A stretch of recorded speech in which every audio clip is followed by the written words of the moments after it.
بسم اللہ الرحمن الرحیم۔ تمام سامعین کو روحیل خان کا خلوص بھرا سلام۔ واقعہ کربلا تاریخ اسلام کا وہ پرسوز واقعہ ہے جو قیامت تک نہیں بھلایا جا سکتا، جس میں نواسۂ رسول حضرت امام حسین رضی اللہ تعالی عنہ شہید کر دیے گئے تھے۔ یزید خلیفہ کے مسند پر برجمان ہو چکا تھا اور اس کے لیے سب سے بڑا خطرہ اللہ اور اس کے رسول صلی اللہ علیہ وسلم اور دین اسلام پر ڈٹ جانے والے حضرت امام حسین رضی اللہ تعالی عنہ تھے، جنہوں نے اپنے نانا کے حق پر مر مٹنے اور اسے بچانے کی قسم کھا رکھی تھی۔ یزید سمجھ رہا تھا کہ والد اور بھائی کی شہادت کے بعد حضرت امام حسین رضی اللہ تعالی عنہ کمزور ہو چکے ہیں۔ اس نے سوچا اپنی طاقت کو مزید بڑھانے اور حکومت کو مکمل طور پر اپنے قابو میں کرنے کے لیے آپ رضی اللہ تعالی عنہ کو راستے سے ہٹانا فائدہ مند ہوگا، لیکن اسے شاید معلوم نہیں تھا کہ سردار جنت کے لیے دنیاوی خلافت کوئی معنی نہیں رکھتی۔ کوفہ والوں کے سینکڑوں خطوط حضرت امام حسین رضی اللہ تعالی عنہ کو موصول ہوئے، جن میں یزید اور ان کے اہلکاروں کے مظالم بیان کیے جاتے تھے اور دین اسلام کو درپیش خطرات سے آگاہ کیا جاتا تھا۔ ایک اطلاع آپ کو یہ بھی ملی کہ شراب نوشی عام ہو چکی ہے۔ اپنے والد امیر المومنین حضرت علی رضی اللہ تعالی عنہ کی جائے شہادت پر جانے اور اپنے لوگوں کی رہنمائی کے لیے آپ نے مدینہ سے کوفہ جانے کا فیصلہ کیا۔ چنانچہ 28 رجب سن 60 ہجری کو آپ اپنے 72 ساتھیوں کے ساتھ مدینہ سے کوفہ کی طرف روانہ ہوئے۔ براستہ مکہ حضرت امام حسین اپنے 18 اہل بیت اور 50 اصحاب کے ساتھ کربلا پہنچے۔ 8 ذی الحجہ کو آپ کو کوفہ والوں کی عیش شکنی کا اندازہ اس وقت ہو چکا تھا جب آپ نے اپنے چچا زاد بھائی مسلم بن عقیل کی شہادت کی خبر سنی، لیکن آپ نے اپنا سفر جاری رکھا۔ شاید آپ اپنے نانا حضرت محمد صلی اللہ علیہ وسلم کی اس پیشن گوئی کا انتظار کر رہے تھے جس کا ذکر حضرت محمد صلی اللہ علیہ وسلم نے اپنی زوجہ ام المومنین حضرت ام سلمہ سے کیا تھا۔ بخاری شریف کی روایت کے مطابق آپ نے ام سلمہ کو مٹی دی اور کہا تھا، یہ کربلا کی مٹی ہے، جب یہ سرخ ہو جائے تو سمجھ لینا میرے جگر کا گوشہ اور میرے گھر کا پھول حسین بن علی شہید کر دیا گیا ہے۔ حضرت امام حسین اپنے اہل بیت کے ہمراہ 2 محرم الحرام سن 61 ہجری کو کربلا پہنچے۔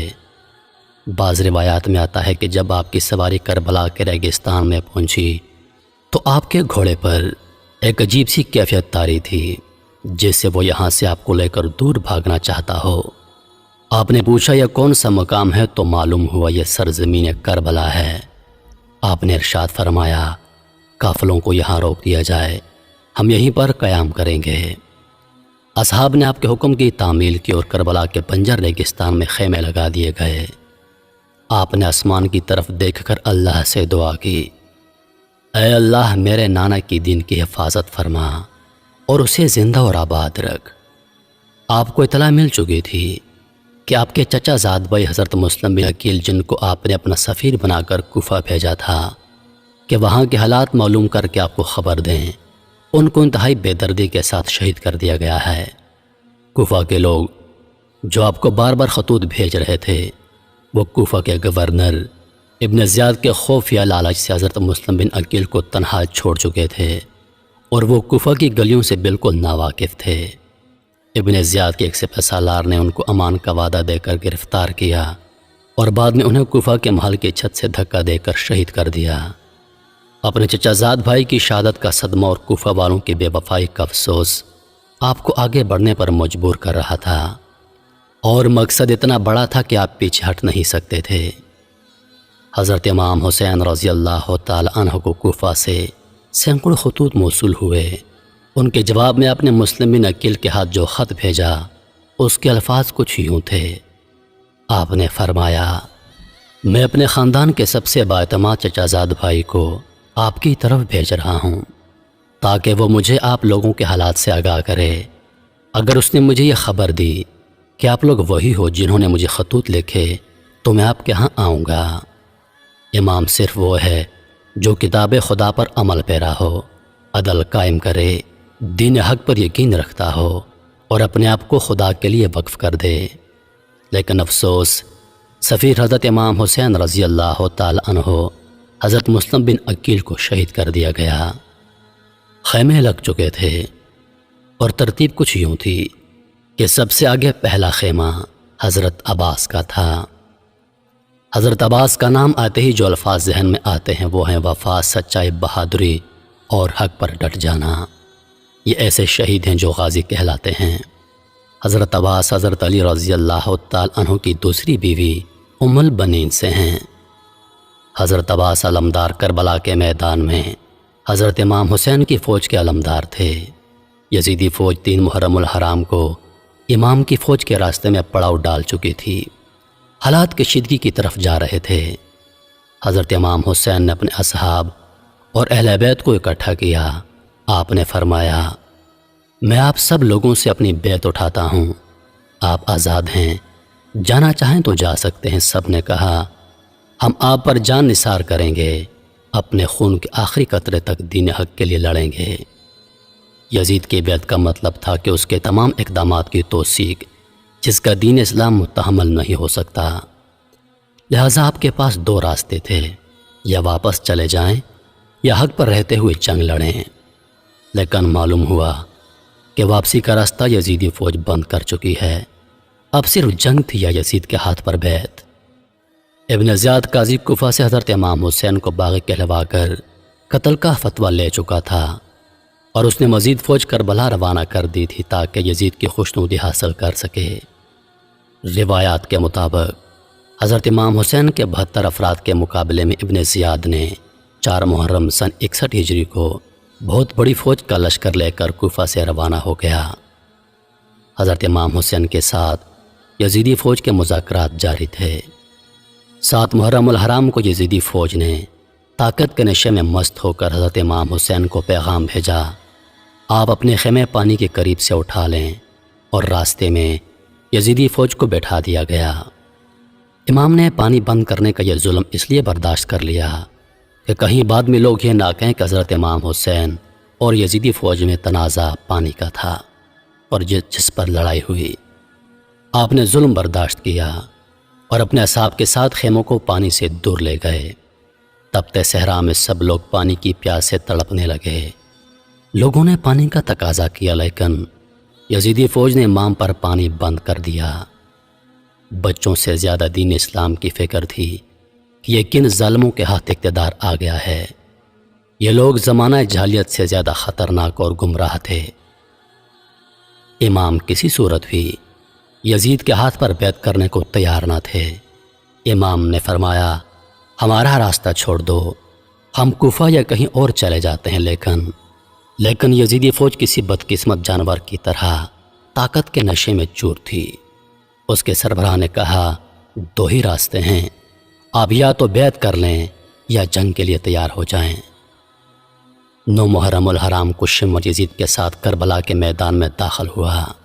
بعض روایات کے مطابق 9 محرم الحرام کو یزید کی فوج میں مزید جنگجو شامل کر دیے گئے تھے جو حضرت امام حسین کی فوج کے 72 جانثاروں سے جنگ کرنے کربلا میں آئے تھے۔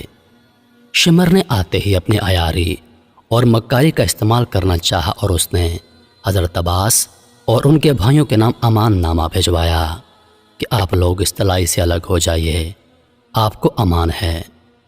شمر نے کہا، آپ کی والدہ میرے قبیلے سے ہے اور اس رشتے سے میں آپ کا ماموں لگتا ہوں، لہٰذا آپ کو آپ کے بھائیوں سمیت امان دیتا ہوں، آپ جہاں جانا چاہیں چلے جائیے۔ حضرت عباس جن کا نام ہی وفا کا پیکر ہے، وہ کہاں ایسی باتوں میں آ کر اپنے بھائی کو چھوڑنے والے تھے۔ آپ کی ماں کا ذکر آیا تو حضرت عباس نے شمر کو کہا، او ملعون، اپنی ناپاک زبان سے میری ماں کا نام مت لے، انہی کی تربیت اور حکم سے آج میں یہاں پر موجود ہوں۔ 9 محرم الحرام کی رات حضرت امام حسین کو یقین ہو گیا کہ یزیدی فوج آپ کا خون بہانے کے در پر تھے۔ آپ نے اپنے تمام اصحاب اور اہل بیت کو اکٹھا کیا اور فرمایا، آپ میں سے جو جانا چاہے جا سکتا ہے، دشمن اپنے لیے جہنم خریدنا چاہتا ہے۔ میری خواہش ہے کہ میرے نانا کی امتی جہنم سے بچ جائیں، لیکن وہ ہمارے خون کے پیاسے ہیں۔ روایات میں آتا ہے کہ حضرت امام حسین نے روشنی مدھم کروا دی کہ اگر کوئی جانا چاہے تو چلا جائے۔ کچھ دیر کے بعد آپ نے اپنے باوفا بھائی اور ساتھی کو کہا، عباس روشنی بڑھا دو۔ یعنی حضرت امام حسین کو یقین تھا یہ میرا بھائی مجھے تنہا نہیں چھوڑے گا۔ 10 محرم الحرام کا سورج ہوا۔ تمام اصحاب اور اہل بیت نے رات جاگ کر گزاری تھی۔ سب لوگ پیاس سے نڈھال تھے۔ 7 محرم کی شام کو حضرت امام حسین کے حکم سے حضرت عباس اپنے چند افراد کے ساتھ یزیدی فوج کو دھکیلتے ہوئے فرات سے پانی کا مشکیزہ بھر کر لائے تھے، لیکن 10 محرم کو فوج کئی گنا بڑھ چکی تھی۔ شمر راستے میں حائل تھا۔ پیاسے بچوں کی ڈوبتی چیخیں اور سسکیاں ماحول کو پرآشوب بنا رہی تھیں۔ حضرت امام حسین کی 4 سالہ بیٹی حضرت بی بی سکینہ پیاس سے نڈھال تھی۔ انہوں نے اپنے چچا حضرت عباس سے پانی کا تقاضا کیا۔ حضرت عباس، بی بی سکینہ اور حضرت علی اصغر کے لیے پانی لینے نکلے۔ آپ کے ایک ہاتھ میں علم تھا اور دوسرے ہاتھ میں تلوار تھی۔ آپ نے مشکیزہ اپنی پشت پر لٹکایا اور حضرت امام حسین کی اجازت سے پانی لینے روانہ ہو گئے۔ یزیدی دشمن گھاٹ لگائے بیٹھے تھے۔ علی زادی کی ہیبت اتنی تھی کہ کوئی سامنے آنے کی جرت نہیں کرتا تھا۔ یزیدی فوج کو پیچھے دھکیلتے اور روندتے ہوئے حضرت عباس پانی تک پہنچ گئے۔ آپ نے مشکیزہ پانی سے بھرا اور گھوڑے پر اپنے سامنے رکھ لیا۔ حضرت عباس تیزی سے خیموں کی طرف گھوڑا دوڑا رہے تھے کہ کسی تیر انداز نے ایک تیر مشکیزے پر مارا، پانی ضائع ہونے لگا۔ آپ نے اپنے مولا کالم نیچے نہیں کیا، اپنی جان کی پرواہ کیے بغیر آپ نے تلوار والا ہاتھ مشکیزے کے پانی کو ضائع ہونے سے بچانے کے لیے استعمال کیا اور پرچم بلند رکھا۔ تلوار ہاتھ میں نہ ہونے کا فائدہ اٹھاتے ہوئے ایک یزیدی سپاہی نے جو درخت کی اوڑ میں چھپا ہوا تھا تلوار سے ایک زوردار وار کیا اور جس ہاتھ میں علم تھا وہ بازو شہید کر دیا۔ حضرت عباس نے درد کی شدت کے باوجود علم دوسرے ہاتھ میں تھام لیا۔ چند تیر اور مشکیزے پر لگے پانی تیزی کے ساتھ ضائع ہونے لگا۔ اسی اثنا میں آپ کا دوسرا بازو بھی شہید کر دیا گیا۔ علی زادے کو بے دردی سے زخمی کر دیا گیا تھا اور آپ کے دونوں بازو شہید ہو چکے تھے، لیکن آپ ابھی زندہ تھے۔ شاید اسی نسبت سے آپ کو غازی کا لقب دیا جاتا ہے۔ ایک بدبخت نے پیچھے سے آپ کے سر مبارک پر برچھی کی ضرب لگائی اور آپ شہید ہو گئے۔ ایک ایک کر کے تمام جانثار آپ پر جانیں قربان کر رہے تھے۔ حضرت امام حسین ان ظالموں کو آخر تک یہی ترغیب دیتے رہے کہ اے ظالموں، کیوں اپنے لیے جہنم خریدتے ہو، مگر آپ کی ایک نہ مانی گئی اور ایک ایک کر کے آپ کے سبھی ساتھیوں کو شہید کیا جا رہا تھا۔ بالآخر آپ لڑنے کے لیے کربلا کے میدان میں اترے اور یزیدی فوج کی صفیں الٹ دیں۔ نواسۂ رسول صلی اللہ علیہ وسلم قہر بن کر یزیدی فوج پر ٹوٹے۔